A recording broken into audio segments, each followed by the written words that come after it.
Hello, আসসালামু আলাইকুম, welcome to Rudra box.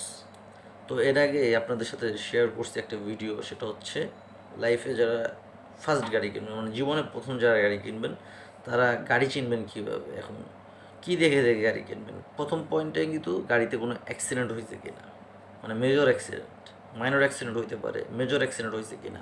এটার জন্য একটা ভিডিও কিন্তু আমি দিয়েছি গতবার আপনাদেরকে। এনে এরকম অ্যাক্সিডেন্ট গাড়ি চেনার জন্য 3-4টা ভিডিও আছে আমার ইউটিউব চ্যানেলে। ওইটা যদি আপনারা দেখেন, আশা করি আপনি নিজেই, মানে দেখা যায় জীবনে প্রথম যারা গাড়ি কিনে ডিপেন্ডেবল থাকে আরেকজনের উপরে, মানে নির্ভরশীলতাটা বেশি থাকে, যে হয় মেকানিক, না হলো ড্রাইভার, বা না হলো কোনো টেকনিশিয়ান। তো আপনি চিনতেছেন না, তো এই ভিডিওগুলো যদি ইউটিউব চ্যানেল আপনারা দেখেন, তো আশা করি আপনি নিজে বুঝতে পারবেন এই গাড়িটা অ্যাক্সিডেন্ট করছে না করেনি, এটা আপনি নিজেই বুঝতে পারবেন। তো এখন যেটা সেকেন্ড পার্ট হচ্ছে হলো ইঞ্জিন। একটা ইঞ্জিন কীভাবে চিনবেন ইঞ্জিনটা ভালো না খারাপ, তো ভিডিওটা দেখেন। আর হ্যাঁ, অনেকে বলছে যে ইয়াটা কি বলে, আমার আগের যে আমি যে ভিডিওটা করছি, যে মানে পিকচার দিয়ে যেটা এরো এরো করে দেখাইছি আমি, সেটার বদলে বলছে লাইভ দেখাইতে। আচ্ছা, আমি লাইভ একটা, মানে এখন তো এই ভিডিওতে আসার, মানে আমি যে গাড়ি নিয়ে ভিডিও করবো কোনোদিন চিন্তাও করিনি বা শেয়ার করবো আপনাদের সাথে। সেটা হলো রোজার মধ্যে লকডাউন যখন ছিল, তখন অনেক ছোটো ভাই বললো, ভাই আপনি তো গাড়ি অনেক চালাইছেন, অনেক গাড়ি সেলও করছেন, তো আপনি কিছু এক্সপিরিয়েন্স শেয়ার করেন ইউটিউবে, মানুষের যদি উপকারে আসে। তো জানি না কতটুকু উপকারে আসে। তখন বলি ইঞ্জিনের যে ইঞ্জিনের যে ইস্যুটা, ইঞ্জিনটা হচ্ছে, আপনি যখন একটা গাড়ি আমরা কিনি, তখন অনেকে জিজ্ঞেস করে যে ভাই আমি আপনার গাড়িটা নিয়ে, মানে আমি দেখছি পারচেস যারা নতুন গাড়ি কিনতে যায়, তারা দেখে গাড়ির টান কেমন ওঠে।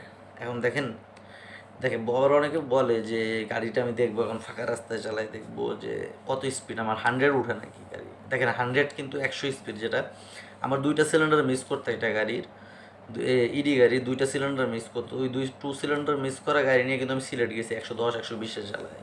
জানি না বিলিভ করবেন কি না, তো যারা এক্সপার্ট আছে তারা বুঝবে। তো ফ্যাক্টটা কি, মানে আপনার ইঞ্জিনটা পারফেক্ট আছে কিনা সেটা আপনার বোঝার জন্য কিছু টিপস দিয়ে ওইটা শোনেন। আপনি গাড়িটি স্টার্ট করবেন, গাড়িটি স্টার্ট করার পরে তেলে দিবেন, তেলে দেওয়ার পরে আপনি কিছুক্ষণ রাখবেন স্টার্টে, দেন আপনি তেলে পিক আপ দিতে থাকবেন জোরে। যদি গাড়ি থেকে কোনো ধোঁয়া বের হয়, যে কোনো ধোঁয়া যদি বের হয়, আপনার গাড়ির ইঞ্জিনের প্রবলেম আছে। হ্যাঁ, এখন আবার আসেন, যদি কিছুক্ষণের মধ্যে তেলের জন্য আপনার সেন্সরে যদি প্রবলেম থাকে, কিছুক্ষণের জন্য সাদা ধোঁয়া থাকতে পারে, কিন্তু এটা 2 মিনিট পরে চলে যাবে, 1 মিনিট থাকবে চলে যাবে। বা দেখবেন যে, আর যদি আপনার ইঞ্জিনের প্রবলেমের কারণে ধোঁয়া বের হয়, দেন আপনার ধোঁয়াটা বের হতেই থাকবে, যত পিক আপ দেবেন তত ধোঁয়া বের হবে, মানে যত পিক আপ তত ধোঁয়া, এক্সেলেটার যত দেবেন তত ধোঁয়া বের হবে। এটা মাথায় রাখবেন, গেল একটা। তারপর আপনি এবার গাড়িটা, এখন আচ্ছা, আমরা যেটা, এখন আপনি কীভাবে বুঝবেন যে আপনার গাড়িটা অনেক ভালো রান করবে, সেটার জন্য একটা টিপস দিই। ওই 110-120-এ চালাইতে হবে না, আপনি নিজেই বুঝবেন যে এক্সেলারেশনটা কেমন গাড়ির। গাড়িটা গ্যাসে আনেন, গ্যাসে আনার পরে আপনি এসি দেন, দেন হেডলাইট দেন, সব কিছু দেন, দেওয়ার পরে আপনি গাড়িটা ডিতে আনেন, ড্রাইভে আনার পর বাম পা দিয়ে ব্রেকটা ধরেন এবং ডান পা দিয়ে এক্সেলেটারটা চাপা দিবেন। বাম পা দিয়ে কিন্তু অবশ্যই ব্রেক ধরবেন না, গাড়ি কিন্তু মেরে দিবে কিন্তু আরেক জায়গায়, উঠে যাবে অন্য কারোর উপরে। সো বাম পা দিয়ে ব্রেকটা ধরবেন, ডিতে দিবেন, এসি টেসি সব দিবেন, দেন এক্সেলেটার দিবেন। এক্সেলেটার দেখবেন আরপিএম 1-এর থেকে 2-তে যাবে। যদি 1 থেকে 2-তে স্মুথলি যায় সে, এবং 2-তে যায় দেখবেন আপনার ব্রেক মনে হইতেছে এরকম করতেছে গাড়ি, মানে তখন বুঝবেন যে গাড়িটা ভালো, ইঞ্জিন পারফরমেন্স ওকে, একদম ওকে। আচ্ছা, এখন আসে নকিং। একটু নকিংটা কিন্তু কোনো প্রবলেম না, একটু নকিং করতেই পারে, প্লাগ দুর্বলের কারণে করতে পারে, প্লাগের তারের সমস্যা হতে পারে, এটার কারণে নকিং হয়।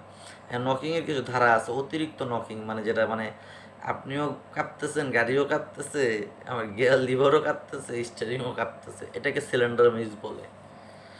4 সিলিন্ডার থাকে, অনেক গাড়িতে 6 সিলিন্ডার আছে। তো ওটাই আপনার সিলিন্ডার মিস থাকে কোনো, আপনার যে সেলার যদি বলে যে হ্যাঁ না ভাই আমার টিউনিংয়ের সমস্যার জন্য গাড়ি অতিরিক্ত কাঁপতেছে, তখন তারে বলবেন ভাই তাহলে আপনার টিউনিংটা ঠিক করে দেন। তো গাড়ির আপনার ইঞ্জিন, আপনি এই 3টা বিষয় যদি আপনি খেয়াল রাখেন, আপনার কোনো মেকানিক রাখবেন না, আপনি নিজে আপনি গাড়ি বুঝবেন যে ইঞ্জিন ভালো না খারাপ। সেটা হচ্ছে, আপনি গাড়িটা তেলে দিয়ে দেখবেন যে কোনো ধোঁয়া জানি না মারে। যদি কোনো ধোঁয়া মারতেই থাকে, এক্সেলেটার যত দিবেন ধোঁয়া তত মারবে। পয়েন্ট 1 ফলো করবেন, এক্সেলেটার যত দিবেন তত ধোঁয়া মারতে থাকবে, তাহলে আপনার ইঞ্জিনটা ভালো না। সেকেন্ড সেকেন্ড হচ্ছে, আপনি গাড়ি ডিতে দিবেন, ডিতে দিয়ে গ্যাসে দিয়ে আপনি গাড়ি এসি দিবেন, হেডলাইট দিবেন, দেওয়ার পর আপনি ব্রেকে বাম পা দিয়ে ব্রেক পাড়া ধরে রাখবেন। দেন আপনি ডান পা দিয়ে অ্যাক্সেলেটার দিবেন, দেখবেন 1-এর থেকে 1.5-এর থেকে আস্তে আস্তে 1, আস্তে আস্তে আস্তে আস্তে 2-তে যাবে। 2-তে যেয়ে সে আর আগাইতে পারবে না, আপনার ইঞ্জিন ওকে। দেন আপনি আবার কী করতে পারেন, গাড়িটি একটু আগান। গাড়িটি একটু আগানোর পরে আপনি সুন্দর মতো গাড়িটা আগাইলেন, আগানোর পরে 10-20 স্পিড উঠে আস্তে ব্রেক করেন, মানে একটা হার্ড ব্রেক করবেন। হার্ড ব্রেক করার পরে ফুল স্টিয়ারিংটা কাটবেন। যদি গাড়ি দুর্বল থাকে বন্ধ হয়ে যাবে গাড়ির সাথে সাথে। তো এই 3টা টিপস যদি ফলো করেন, আপনার গাড়িতে খারাপ ইঞ্জিন করবেন আপনি, মানে ব্যাড ইঞ্জিন না। আরেকটা জিনিস প্রেশার চেক করতে পারেন, সেটা হচ্ছে আপনার যে মোবিলের যে মোবিলের ক্যাপ খুললে আপনার হাতে দাগ পড়ে যাবে, দরকার নেই। আপনি জাস্ট মোবিল যে গ্যাসটা থাকে ওটা খুলবেন, ওটা খোলার পরে টান দিবেন, টান দেওয়ার পর টিস্যু দিয়ে মুছে নিয়ে নেবেন। ওটা মুছে নেওয়ার পরে ওখানে একটা হাতটা দিবেন, দেখবেন প্রেশারটা আপনি বুঝতে পারবেন, একটা প্রেশার আসবে মোবাইলের ইয়ার থেকে, যেখানে মোবাইলটা আমরা চেক করি যেটা টান দিয়ে, ওখান থেকে প্রেশার আসবে। প্রেশারটা আপনি বুঝতে পারবেন যে প্রেশারটাকে মোবাইলটা কেমন ইয়া করতেছে। তো এটা গেল। আরেকটা জিনিস, আপনি গিয়ার চেকিংটা আপনাদের বলে দিই। অনেকে কী করে, গানে টান দেওয়ার পরেই অ্যাক্সেলেটার ইচ্ছা মতো দিতেই থাকে। এভাবে না, আপনি আস্তে ফার্স্টে গাড়িটা একটু ফাঁকা রাস্তায় নেবেন, যে আপনার ব্রেক করা না লাগে জ্যামে। ফাঁকা রাস্তায় গেলে আপনি দেখবেন যে গাড়িটা গিয়ার শিফটিংটা কেমন হয়। আপনি দেখবেন প্রথম অ্যাক্সেলেটার দেওয়ার পরে গাড়িটা আস্তে আস্তে 10 থেকে 20 উঠবে।